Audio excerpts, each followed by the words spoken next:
Okay, hello everybody, and welcome. Welcome to Accounting Fly's Meet the Firms Week, and we're excited to have you here. This is our second day of webinars this week. Not sure if any of you were able to join us yesterday, but we're very glad that you're here with us today. I am Deanna Laird, and I'm National Director of University Services with Accounting Fly, and I'll be your host this morning with this session. We have a great session lined up with a panel discussion between representatives from the University of Maryland and also the University of North Carolina. So really excited for you to learn and hear what they have to say. If you haven't signed up for other webinars, I encourage you to do so. In addition to this one, we have a few more all the way through Friday of other really interesting accounting career content. So we hope that you're excited about learning what we have to offer. You know, and I know that it's sometimes hard to schedule these things in your schedule, but if you register, we will send you a recording of each webinar that you register for. So don't worry if there's a conflict. Go ahead and register, and we'll get out the content to you. And also, make sure that you're signed up with Accounting Fly, a profile with Accounting Fly, because that is the way that your information will be sent to accounting firms in your state. So we work with hundreds of firms across the nation, and we work with them to help them find talent for their internship positions and also the entry-level positions, as well as their experienced positions. So with participating in National Meet the Firms Week, your completed profile, we will automatically kind of drop off your profile. It's like, you know, think of a resume drop. With the participating firms that are in your state. It could be a really good kickstart if you're still looking for an internship or an entry-level position, or even to just start a relationship and a contact with some firms for you to think about opportunities, you know, later down the road. And we at Accounting Fly, we have a monthly drawing for a $500 scholarship for those that have a completed profile. So that's just a little bit more incentive for you there, and you know, we want to help you out with your accounting studies, and hopefully that'll be something that's kind of valuable and interesting to you. So right now, I just want to review the tool that we're using here, because we want you to interact a little bit in this session, particularly around asking questions. We want to know what's important to you and what do you want to hear about. So if you'll take a look at your screen, in the right-hand menu of this tool is an ability to ask questions. And if you don't see a tool there, look for an orange button with an arrow, and you may need to expand the right-hand menu. And once that menu is expanded, look for a bar that says questions. And you can click on the plus sign to expand the question window. And that is where you can type in information, questions, for example, that I will monitor throughout this session and ask to our panelists. Okay, so let's give it a try. Why don't you type in there the school that you're from, or if you've already graduated, you can type that you graduated, but type in the school that you went to, and this will just kind of give you an opportunity to practice using this question bar. In panelists, we have some really great schools here: Georgia State, University of Houston, University of North Carolina. Boy, we're clicking through here really quickly. I'm having trouble reading them all. University of Texas, Dallas, University of Southern Mississippi, San Jose City College, University of Rochester, University of Cincinnati. Wow, a very good list. Great representation across the nation. So thanks. Y'all keep on typing that in just so you can make sure that you're comfortable with this question panel. And throughout the session, type in questions that you have. You can start at any time. Start now on things that you want to know, or as our panelists talk about information, it may drum up a question in your mind that you want to dig in further. So that's where you can put those questions, and we'll make sure that we get answers to you. Even if we run out of time during the session of answering your question, we'll follow up with you afterwards to make sure that we've given you the information that you need. Okay? So with that, just one other thing is we'd like to know a little bit about you. Beyond your school, we'd like to know a little bit about your experience level. So I have just launched a poll asking about where you're at either in college or if you're out of college, kind of your experience level there. So if you'll fill in and click your, the button that applies to you, this will give us an indication of who we have on the call here.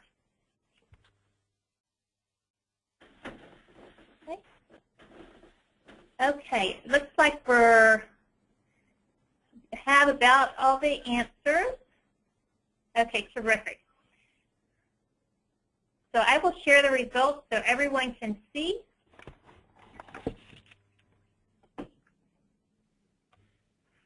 And panelists, can you see those results there?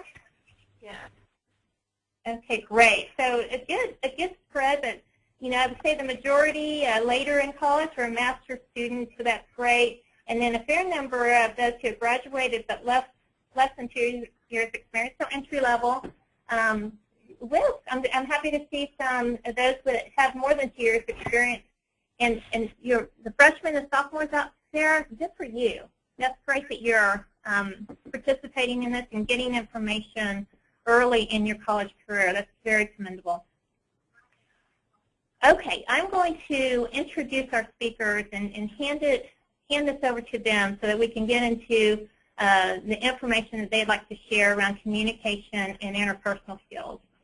Today's session is a panel session. So we have representatives from 2 schools, as I mentioned earlier, and really happy to have their perspective here. That we're going to really have a discussion type format where they're going to share their their knowledge about how important these skills are for you and being successful in your career, and also being successful in finding a job or being successful in your educational pursuits.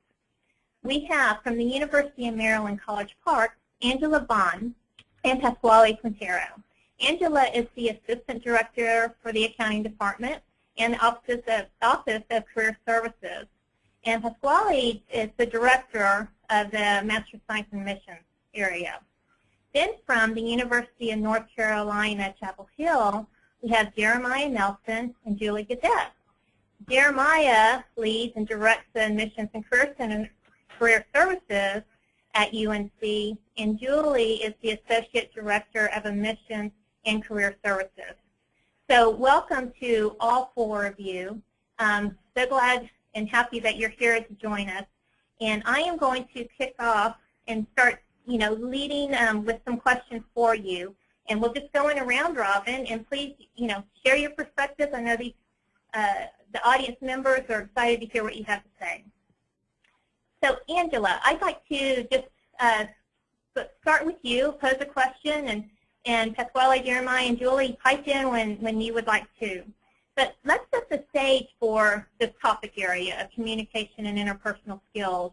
Can you share your perspective of really just how important are these skills and for someone who's developing a career in accounting or already, maybe in their started a career, but developing further and gaining more experience?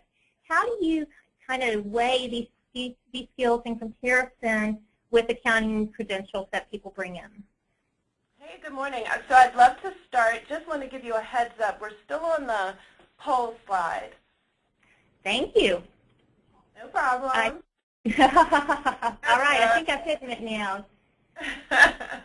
Well, hi, good morning, everyone. I'm Angela Vaughn, even though Pasquale's name is showing up in my box. No worries about that. I guess to tell you a little bit about myself, I have 10 years of experience recruiting on the campus side.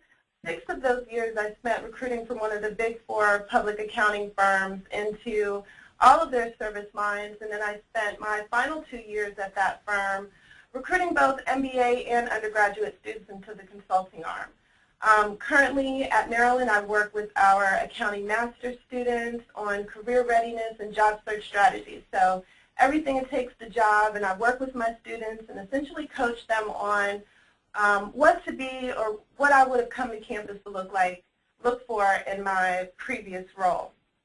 So when we talk about interpersonal skills and communications and how critical it is, I mean, I think the first step is in just kind of networking and connecting with people, right? So before you can even get to the interview stage or be selected to the interview to hopefully ultimately get the job, you have to make a connection with the employers that are coming to your schools to recruit, or just networking in the professional community to make those connections and meet people that might be able to help you with an opportunity once you graduate.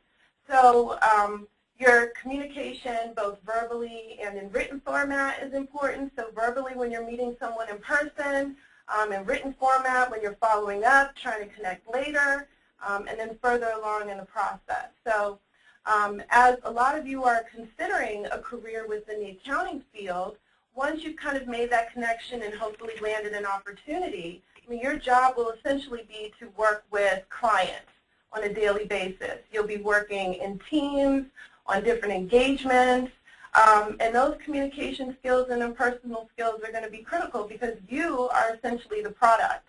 You're not making anything, and people want to do business with people that they feel like they have a connection to and actually like. Terrific. Julie, Jeremiah, Pasquale, would you like to add on to what Angela just mentioned? Sure. I'd like, oh, sorry. I was just going to say that I recently read an article stating that 1/3 of all accounting firms are dissatisfied with the communication skills of their entry-level accountants. So it's on the minds of these firms. And so communication skills, interpersonal skills are critical. And I just really sorry, go ahead.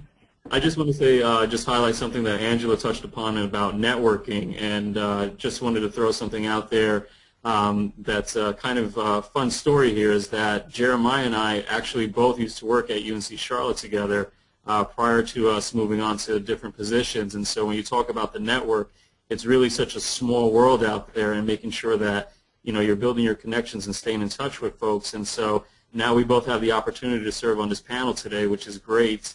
One of the things that I do want to just touch upon with our curriculum in the Master of Science program is that we do have core classes specifically geared towards accountants in the areas of business communications, leadership and human resource management, as well as negotiations course as well, because those are all important factors that we feel our students need to be equipped with in order to be successful in their roles. Great. Okay. What are situations, you mentioned some client needs, Angela, you mentioned that.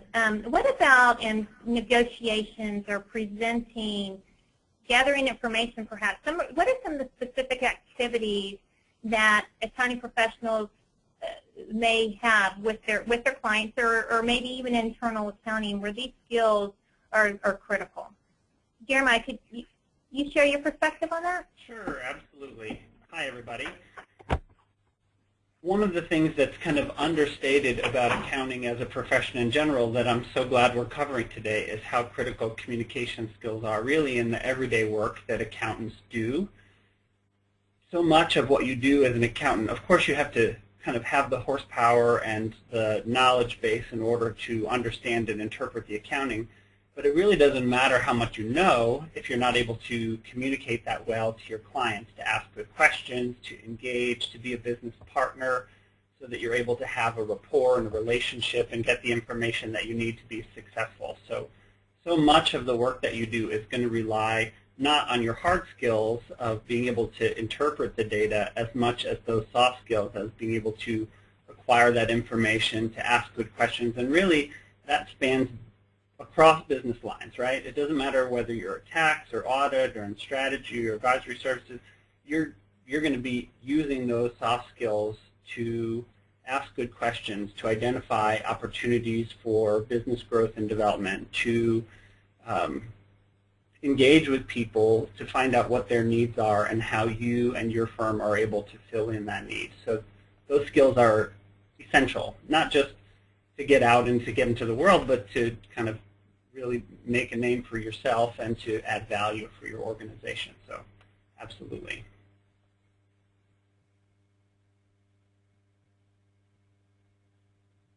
Good, and I would also add to that the ability to break down complex information to maybe clients or people that you're interacting with that do not have an accounting background. One of the things that I love about our program is that our students have many different undergraduate majors when they come into our program. So they're very good at communicating these technical accounting terms, accounting information, what they need, both in an interview and also with clients, because of the fact that they were in that situation. A year ago, before they finished the program, they might not have been familiar with all of these things. So they can really break it down to people who might not have an accounting background on the other side.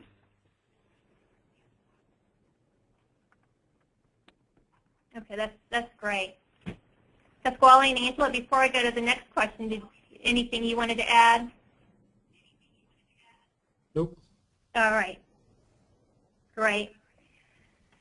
So what about some areas that maybe we don't think about in communication? I sometimes call the danger areas. Of course, we talk about verbal communication and presenting situations. But what about body language or listening skills, for example? Any thoughts on those types of skills that maybe aren't as apparent in communication, in interpersonal skills? I'll go ahead and jump in there. I think that nonverbal skills are, just as important as your verbal skills, right? So if you start from the recruiting process, understand that you're always being evaluated, right? Whether you're, in a group setting, if you're just waiting in the waiting area, no matter what you're doing, you're kind of being evaluated. So that nonverbal, your posture, are you smiling? Are you making good eye contact? Do you look interested in what's going on, or are you distracted and kind of on your phone? People are going to make an impression off of you. I mean, over half of that is going to be before you even open your mouth, right? So that's just how you're looking, how you're dressed. Do you take the time to pay attention to your appearance? Are you aware of your surroundings? All of those things are going to be important because in business, you never know who you're going to come across, who you're sitting next to on the plane, who you're sitting next to on the train, who you're riding on the elevator with. So all of those things, are important, and you should be mindful and aware of those things. I would just add, you mentioned listening skills, and I think this is an area where we just kind of culturally across the board have a lot of opportunity to develop. And this is an area where if you're able to really refine your listening skills and pick up the subtle cues that people are kind of referencing in the tone of their voice, in really getting at not just the words that they're saying, but the kind of hidden meaning that they're conveying in the words and the tone, I think you can really add a lot of value. Listening is something, we're always kind of listening with the intent to say what's next versus really listening and absorbing and really intentionally thinking about what the best response might be, or to gather what the speaker is actually saying. So I think that that's a critical skill, and something, at the program that we offer here at UNC, one of the cool things, I think one of my favorite things about our program is the development of skills in this area. We have two courses actually, I think, right, on improv, and the ability to be able to think on your feet and to be able to respond to what your partner is giving you in a kind of improvised situation is something that's real life. I mean, being in the classroom in a little bit of a manufactured environment is one thing, but being able to think on your feet and to be able to respond and engage with the person that you're interacting with in a meaningful way is really, really exciting and valuable, I think. So, we have, with the technology we have, and even just this webinar is an example of that, a lot of communication now occurs virtually. And as we expand, to global interactions or national interactions, we may be communicating just via the telephone or via, webcams like we have here. Do you think that brings and necessitates a different skill set? or how do we address, getting accustomed to work environments like that? I think it's the same skill set, but I think you also have to be very adaptable and flexible. Sometimes when you're working virtually, there's a delay, so when you're talking to someone or interviewing someone, you have to be prepared to wait a few seconds to respond, and you have to be able to adjust. Some people who work virtually are very good at that, and some people you can tell get very flustered by any interruptions or delays. So I think being cognizant of that and being able to adapt to the idea that everything isn't perfect, and sometimes it's going to go really well, and sometimes you just have to kind of do your best. I also think making sure that you have some type of cultural competency also helps with that. In regards to, if, as you mentioned, sometimes this work is not just bound to your location, but you're working with people not only nationally but internationally. So understanding some of the cultural competencies that go within specific countries or specific regions within the United States, there's going to be a different type of culture environment that you're going to also have to deal with when utilizing technology, and also in the way you interact with potential clients or within colleagues. And that's a great point. Also time zones, to be aware of time zones. That's good. One thing to jump in there and just add, because it's like practically you delivered it on a silver platter, because you may or may not be aware, UNC Keenan-Flagler is launching the first top 10 online MAC program this year. And that's been something really top of mind for our program, because we have students that will essentially be 100% virtual. And how are we able to deliver the same level of communication skills, all the soft skills that we pride ourselves on with our program in a virtual format? And so we've really been top of mind, partnering with a kind of a top-tier technology group that makes it almost exactly, well, obviously modified, but the same experience, and being able to ensure that students get the same level of skills that they get in a regular live classroom. So we feel like we're actually positioning students for the virtual world in a way that's kind of never been done before. It's really exciting. I think I'd just like to add just a few tips and things for students to be mindful of as they are going on their career search, right, and doing some of that virtually and using technology. So, ensuring that your social media and online presence is professional. So LinkedIn, make sure that your Facebook, those crazy party pictures, make sure your security controls are in place. But you want to make sure that your presence, what you're communicating virtually, is in line with what you want other professionals in the market to view you as. I'd also like to touch on, as you go through the recruiting process, right, there's oftentimes that you will do phone interviews, or you will do interviews by webcam. The interviewers and employers don't have an opportunity to be in person and live with you, so being able to communicate your personality, the energy, and the enthusiasm that you have for the opportunity or the position, to be able to do that, and for those employers to hear that through the phone. Or to see you on the webcam and you present just as a professional image in that environment as you do have the opportunity to be in front of them and in person. So think about your communication and your interpersonal skills as you go through your career search from that perspective as well, because that phone interview can turn into a job if only you're able to communicate, one, that you effectively have the skills, and then two, you sound like somebody they want to sit in a room with for 12 hours every day, right? So it's important to be able to show that in all aspects. Yeah, that's great advice. We have a question from the audience that I think falls in line here, really touching on, reaching out to companies, in this case, that aren't physically on campus. So, what if a firm, some firms obviously target some schools, but firms can't target every school, right? So if someone is interested in, connecting with a firm, but they don't visit on campus, what's the best way for them to reach out and start that connection? I can jump in to start. I think, the first thing is to think about your network. You know, who's in your network?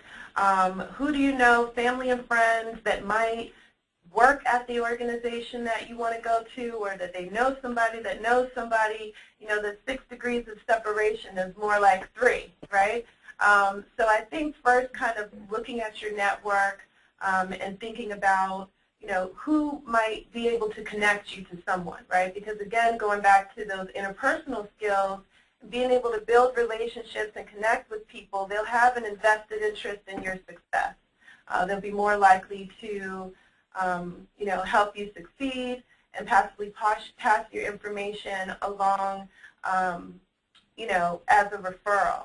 I think also students should think about going out to some conferences, right? So whether that is, you know, the NABA conference or Alpha conference or SEN, some of these professional organizations, all of the big major companies and firms go and support these professional organizations. So that's an opportunity for you to get in front of them as well and have that in-person interaction and be able to meet some people and network. One thing that I will add too is that the Smith School, when I'm speaking to prospective students who are interested in the network and what happens after they graduate, is obviously one they'll work with our Office of Career Services, primarily working with Angela.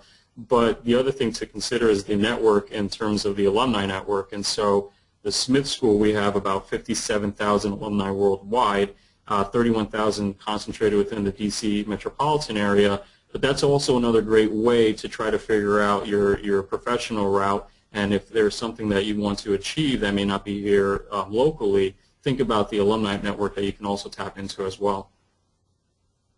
Definitely, I agree with that completely. We have a very robust alumni database and alumni network, and that's one of the first things that we tell our students or prospective students. And just one last thing about Angela mentioned earlier about leveraging LinkedIn. If you're looking to build a connection with somebody, if you don't have that individual person that can make a connection, a lot of times LinkedIn is able to be a resource for that. I can't tell you how many students over the years that I've served as kind of the intermediary to take somebody who's interested in XYZ company and to get them connected with somebody that I know so that they have somebody on the inside that can refer them. I mean, if you're interested in getting your foot in the door at a bank, it's virtually impossible to do unless somebody is referring your resume to the hiring manager, because they get thousands and thousands and thousands of resumes. And so, you know, any way that you're able to make that personal touch, I think is the common message here, whether that's through your school or through personal connections or through technology. Use it. You got to use it. Yeah, I can definitely attest to that. I think all of the positions in my career have been through relationships or LinkedIn. Very interesting. So let's take a scenario of a career fair at a school, and someone is asked about, okay, in that setting, obviously the employers are right there, ready for students to talk with them. But this case, the student says you don't have a lot of work experience, and so kind of have trouble going up and starting a conversation. Can you give some advice for someone that is, you know, limited on their work experience? And, you know, how do you jump in to a conversation like that? Julie, would you like to comment? Sure. So I think before you attend any career fairs or any of these type of events, you really need to have your elevator pitch down. Right? You need to be able to clearly and concisely talk about what you've done, and maybe you need to focus more on your undergraduate program or leadership positions you had or volunteer positions if you don't have a lot of work experience. And what you really have to make sure is that you're clear and concise, and you can talk about yourself in a very short amount of time and be engaging, be an active listener, and know when to stop and wait for the response from the person that you're speaking with. I think I would just add on to that. Going into a career fair, it's very important to go in with a game plan and to be prepared. So prior to a career fair, most often there will be a list of all of the employers that are going to participate. Get that list. Once you get that list, identify kind of who are your top 5 or top 10 companies that you want to talk to.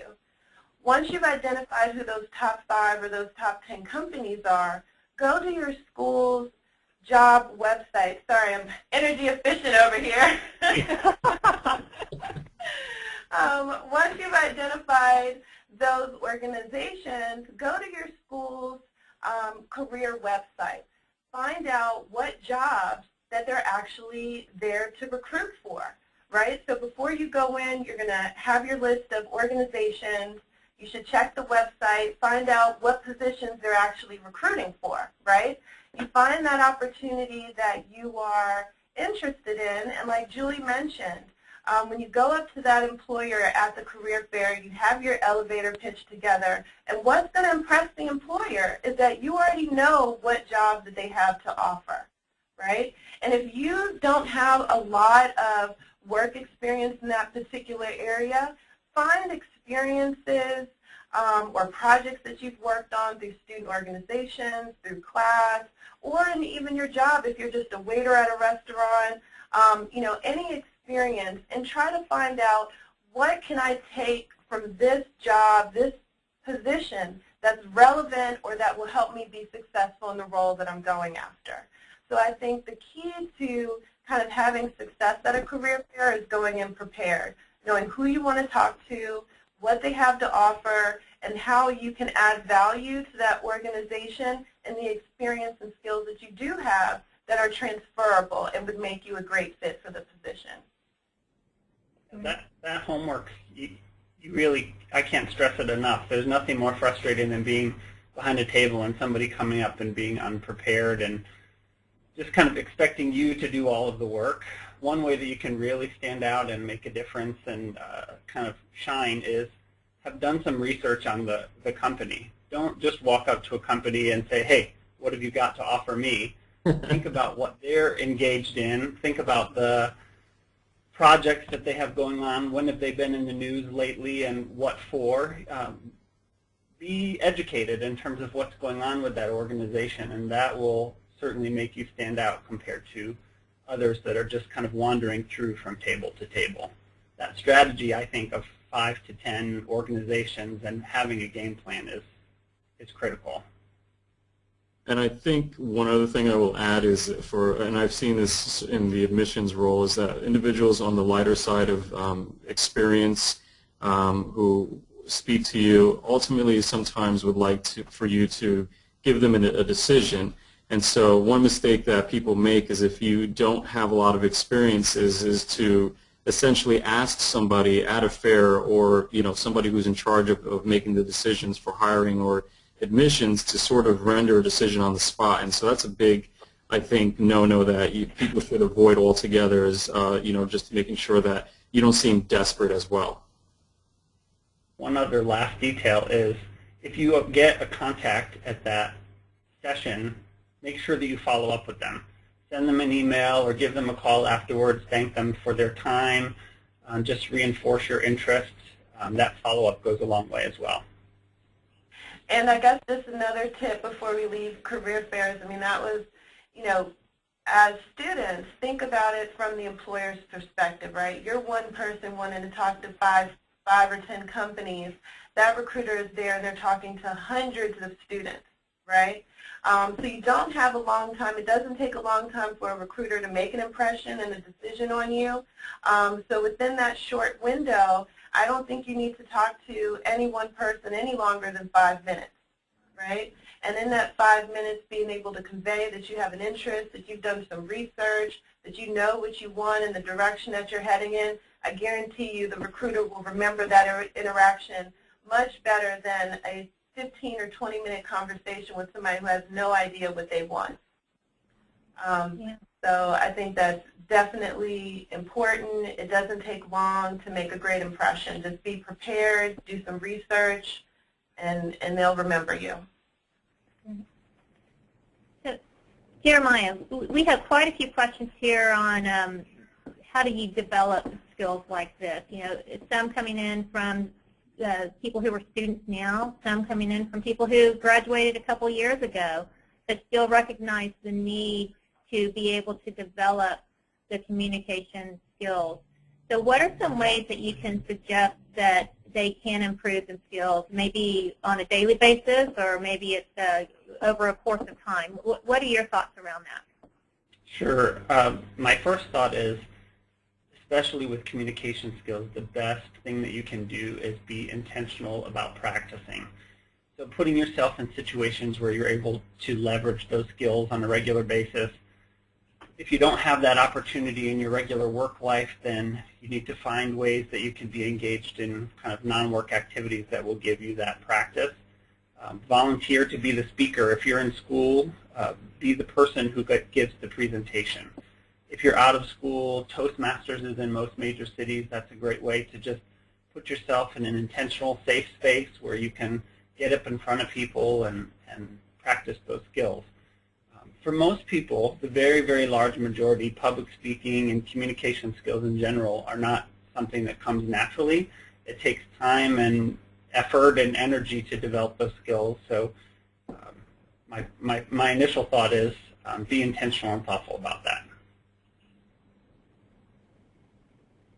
I would also say, there's a lot of information, a lot of research on the internet about, communicating effectively, best practices, things like that. So, do some research on your own, as well as, like Jeremiah was saying, practice, have mock interviews, mock presentations to family and friends in front of the mirror, whatever you need to do to kind of get that out there. There's wonderful programs like Interview Stream, where you can record your presentation, record your interview, and then watch it later to kind of see how you act during an interview. So that's something also people could consider doing.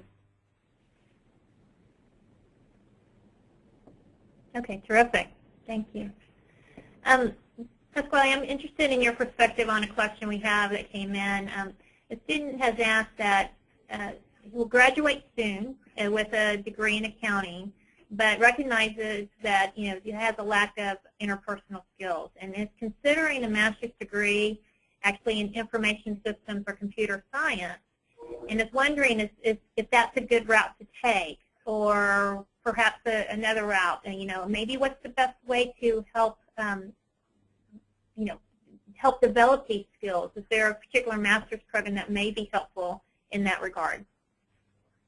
I think that kind of gets into more of what's the individual interested in doing professionally and long-term, because recommending whether one program is better than another is difficult to say without knowing the candidate and necessarily going over some of their interests and going over their resume, that type of thing. I think that you have to look at the program from the standpoint of what are you going to benefit from long-term and ultimately professionally.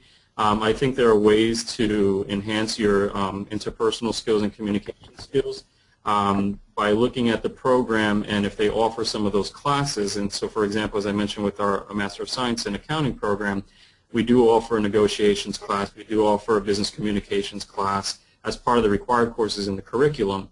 If you're not going to receive some of those skills within a program, and this is ultimately what you would like to do professionally, I would suggest looking at some of the student life experiences that you can possibly obtain while you're in the program by joining various organizations and leadership positions, and also working closely with the Office of Career Services, because I think that's going to help you ultimately develop your skill set versus trying to identify a master's program that's going to solely benefit you in that area. Again, it just depends on what you want to do professionally, I think.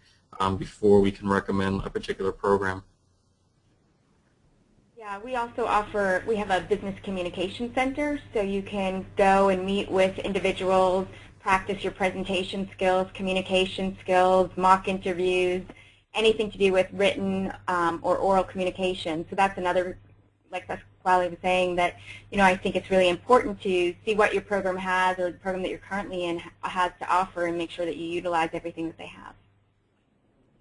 I would just add, based on the initial question, don't shy away from accounting or a discipline that is going to rely on communication skills if you recognize that that's not a strength. I think Pasquale was absolutely right, and that you need to think about the kind of work that you want to do and then build in the skills that you need in order to be successful in that area. So it would be unusual for an information systems program to involve a lot of communication skills in that program. They tend to be much more technical in nature, as are actually many accounting programs. I think our two programs are exceptions to that rule. But thinking about kind of where your strengths are and where your opportunities are, and to look at intentional ways to fill those gaps and not shying away from areas where you recognize you don't have strength, because we all didn't have strength in lots of areas at one point in our lives, and we're able to develop those things over time. So, I mean, that's what higher education is all about, right? We don't expect you to come in golden coming in the door. So, I think I'll just add on there for you know, those students who might be joining us on the webinar that are international students. You know, I think a lot of universities, you know, have a lot of international students, and what I'd like to share with those students is, you know, practice your English communication skills, right? That is going to be the key differentiator in the recruiting process for you to get internships, for you to get full-time jobs. A lot of students that I come across where English is not their first language, they feel that they don't want to speak in English because they think their English is not that good, right? But a lot of times your English is good. It's just a matter of engaging with native speakers, continuing to practice so that it's conversational and it sounds natural. And that way you're able to connect with different people. So I would say to those of you who are here joining internationally for different programs, or where English is not your second language, make new friends, engage with native speakers, immerse yourself in the culture and have different experiences where you're around people who are different from you. And I think that will help with build your confidence and improve your communication skills in those areas as well. You know, Jeremiah, you said something that struck something with me, that we all started off with the need to develop these skills. And Julie, you mentioned all the tools and the programs that master's programs or any, you know, many universities now offer. Maybe it's a matter of, you know, students knowing that it's okay that you don't have the skills developed yet. In fact, if you had the skills developed, the schools wouldn't offer the program. So don't be shy, right? Don't go in nervous that you have a developmental need. That's what the programs are there for. Would you agree and want to encourage everyone, really take advantage of them and don't be scared. You know, utilize what the schools are offering. And then, Angela, piggybacking on what you said about international students, we do have some international students that are a part of this audience. In fact, we even had a question that was specifically related to, you know, to the fact that some firms are not able to hire international students.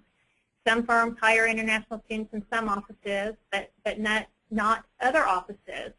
So they've asked, you know, what is the strategy that you suggest in choosing a work location and finding out about the nuances between, you know, what firms are looking for and capable in doing and hiring international students?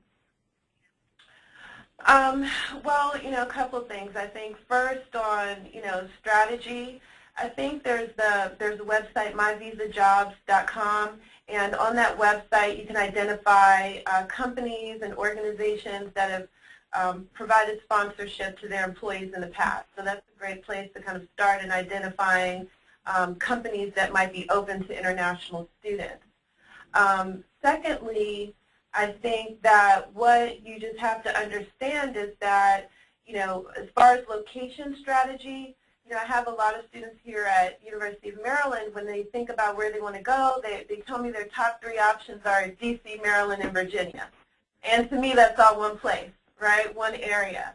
As an international student, you know, there's 50 states.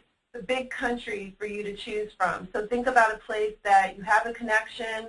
Maybe there's a family member there, you have a group of friends that are there already, so that if you're going to a new place that's different from where you did your schooling, you at least have some support and you're likely to stay in that area. I think the other thing that's important for international students is just to understand that, you know, unfortunately, no matter whether or not a company will hire you, it's still ultimately up to the government as to whether or not you can get a visa to stay, right? So I think just managing your expectations are important.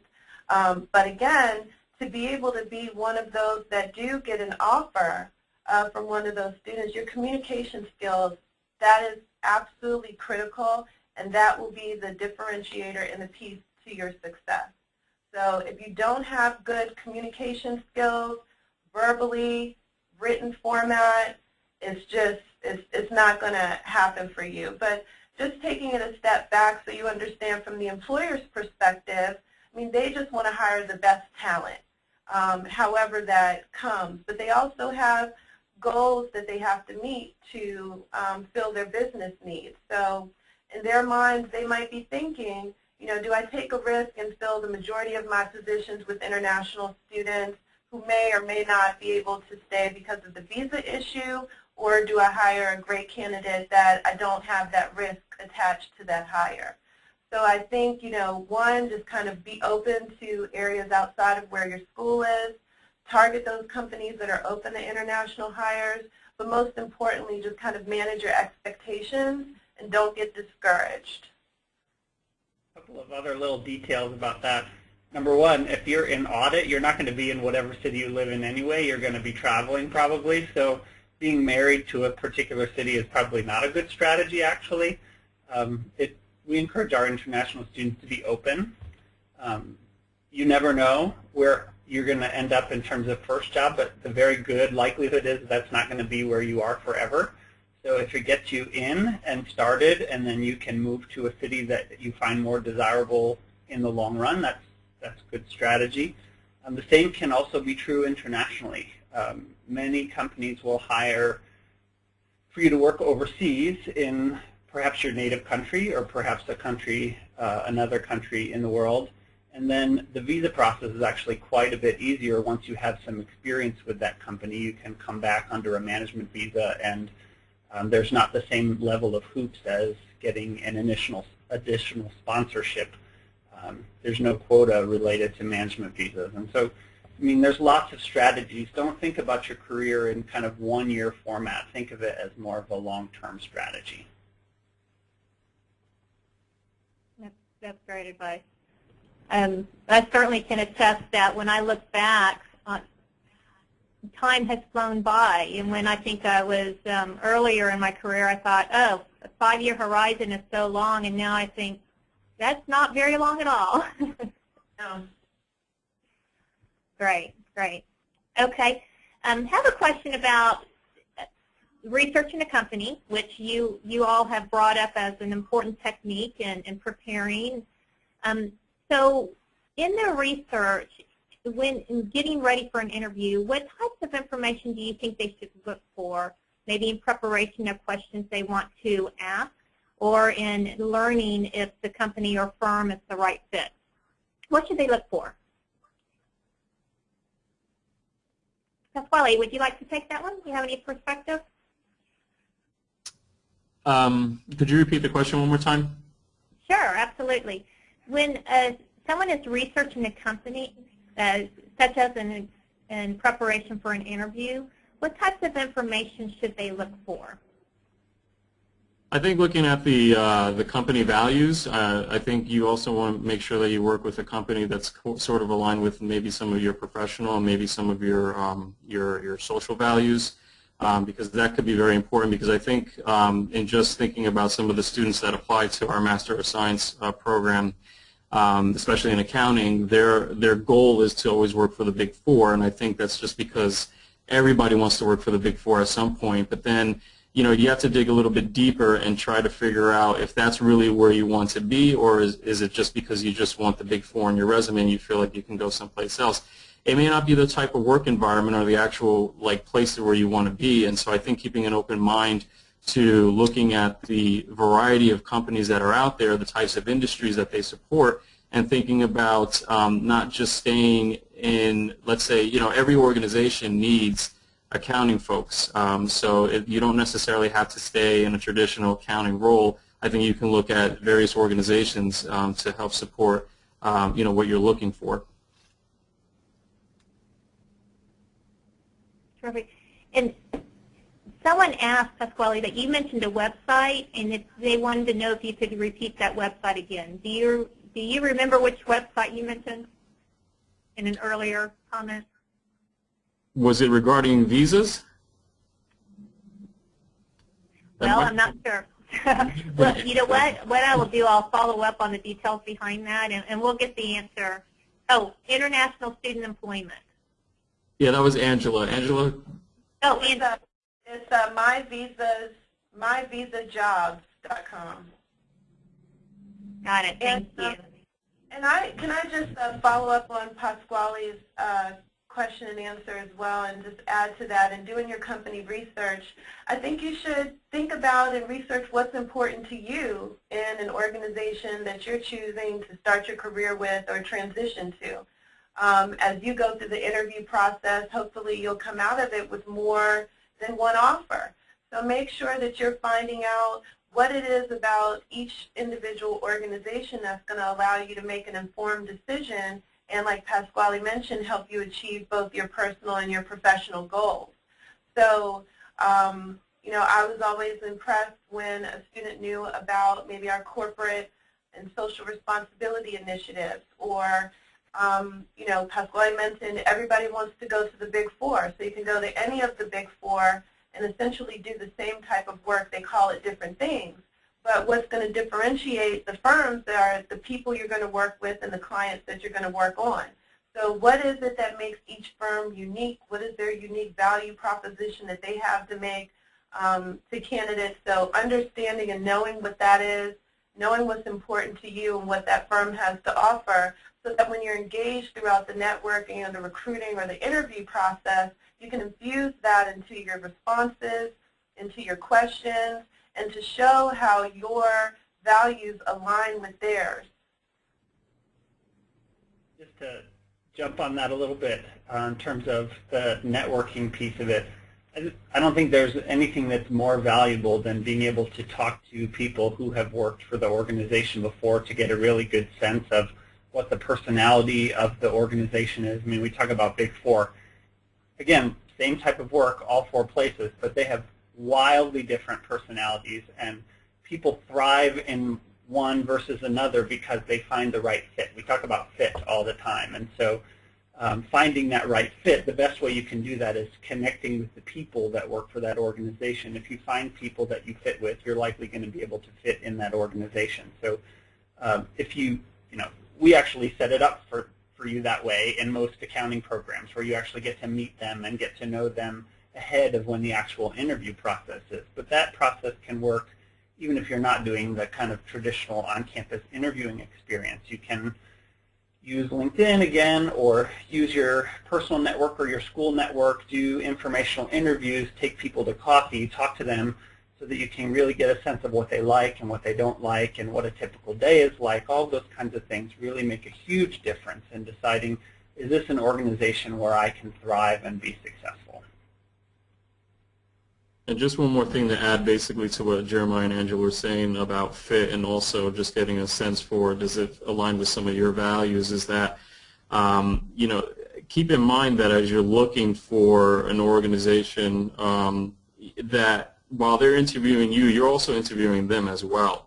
And so while, you know, you may think that this is where I want to be, ultimately you have to make the decision whether it's a fit for you as well, not just a fit for the organization. That's a great point. We had a student this year who was convinced that she wanted to work for the Big Four, went on a site, and it just wasn't a great fit. So one of the regional firms was a perfect fit for her. So like you said, like all of you have mentioned, you know, making sure that the fit is right for you, not just what you think or just what you've heard, but what fits you personally. That's really great advice. Julie, I think earlier you're the one who first brought up elevator pitch, although I think you all agree that that's really important. I have a question from an audience member that regarding that elevator pitch, since it is so short, the 30-second time limit, what do you think should be included in there to give a good background, but also to help them stand out from others? Sure. I think it depends on, the type of event or situation that you're preparing the elevator pitch for. You have to be a little bit adaptable and flexible with that pitch. If you're in a meet the firm event like we have on campus, where you only have 1 or 2 minutes with a firm, then obviously you want to get, just the very basics down. But if you do have 5 minutes, maybe, then you can be a little bit more elaborate. I think you want to focus a little bit on what you've done, why you want to be with that firm or company or whatever the situation is with that group, but also leave an impression, something funny about yourself, some interest that you had, because like Angela mentioned, we or the firms are going to see so many different people, so you want to stand out a little bit, so you want to have something that distinguishes you from the person next to you. That's great. Okay. We are coming up to the top of the hour already, and I just want to leave a little bit of time for each of you to leave your parting remarks, maybe some advice you'd like to give the audience. And with the time that we have, you only have about 30 seconds, so not much time. But Angela, I'll start with you. Is there some parting advice that you'd like to leave? Oh my gosh, there's so many things that I want to share. I think just, definitely practice, step outside of your comfort zone, take risks, get to know people, don't be afraid, show some personality, all of those good things, right? And I think you'll do well, and I think just focus and know that all parts of communication are important, nonverbal, verbal, and your written. And right. Go ahead, Pasquale. Sorry, I jumped ahead. No, go ahead. One of the things I guess want to leave folks with is that the journey never ends. And so while, I represent the admissions part of graduate school, I think when folks go and they get a master's degree and they think that they're done, they're not. I have my master's degree. I've been in the field for over 10 years. And so there's always the need for professional development. So it never ends. There's always ways to improve upon yourself. And so always value professional development any way you could possibly get it. Great. Yeah, Julie? Yeah, I was going to say, make sure that you're prepared, but also that you're yourself.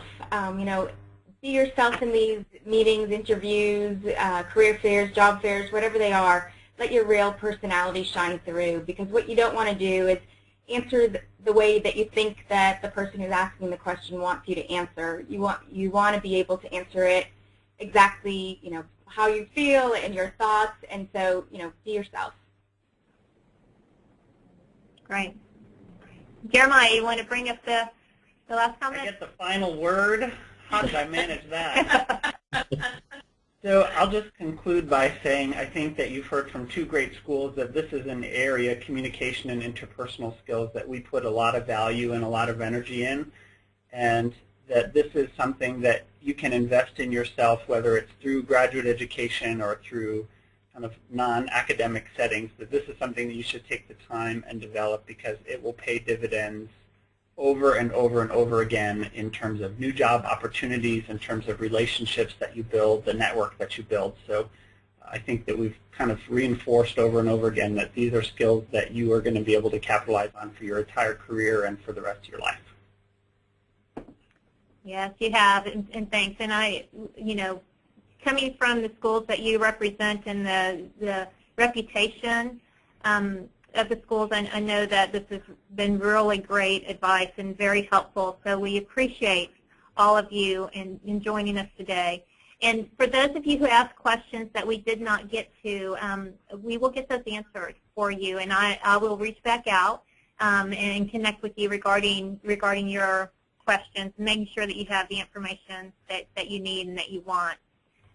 Also, we will send out a recording of this webinar to you all, and shortly after the close of the webinar, you'll see a survey. So if you would, please complete that survey so that we hear from you on how valuable this was, and also additional topics that you'd like to learn about, so that we know where to take the direction of future webinars for you. But I thank you all, the audience members and also the panelists. This has, again, been terrific, really valuable and fun as well. So thank you, and everybody have a great day. Thank you. Hi, thanks.